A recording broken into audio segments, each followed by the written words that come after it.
Info de dernière minute, mes amis algériens, le consulat d'Algérie de Nice vient de suspendre toutes ses relations consulaires avec la France. Et ça, mes amis, ça a des répercussions très concrètes sur les relations franco-algériennes. En effet, mes amis, le consulat d'Algérie à Nice a donc décidé de ne plus collaborer et de plus coopérer avec les autorités françaises. Et on peut le comprendre. Ce qui est assez drôle, c'est la réaction du maire de Nice. Christian Estrosi a pété un câble en disant « Ils veulent le bras de fer, ils l'auront !»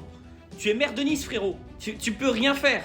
Occupe-toi de la chaussée, s'il te plaît, il y a un trottoir à refaire. Bon, pour en revenir à des sujets intéressants, donc pas à Christian Estrosi, vous avez le consulat de Nice, donc qui a fermé juste après le consulat de Marseille et de Montpellier. En fait, ils ont cessé toute relation avec les autorités françaises. Et vous allez voir, il y a quand même des répercussions. Première conséquence, mes amis, très concrète, la fin des auditions consulaires pour les Algériens qui se trouvent en centre de rétention administrative, c'est-à-dire les Algériens qui sont sans papier. Et bien d'habitude, ils avaient le droit à une audition consulaire. Le consul d'Algérie pouvait aller les écouter, ne serait-ce que pour savoir si oui ou non ils étaient algériens. Deuxième chose, mes amis, et ça c'est très préjudiciable pour la France, c'est la fin des laissez-passer consulaires, mes amis, pour tous les OQTF algériens. Donc il n'y aura plus de laissez-passer consulaires ni de Nice, ni de Marseille, ni de Montpellier. Encore aujourd'hui, mes amis, l'Algérie a refusé 2 ressortissants algériens qui se sont présentés pourtant avec un passeport valide, selon la presse française, 2 OQTF, mes amis, qui ont été renvoyés par la France. Voilà, Bruno Retailleau, il parlait de bras de fer, et le bras de fer, ça se termine très mal. C'est là que tu vois la stupidité des responsables politiques en France. Pourquoi? Parce que l'Algérie avait largement donné plus de laissez-passer consulaires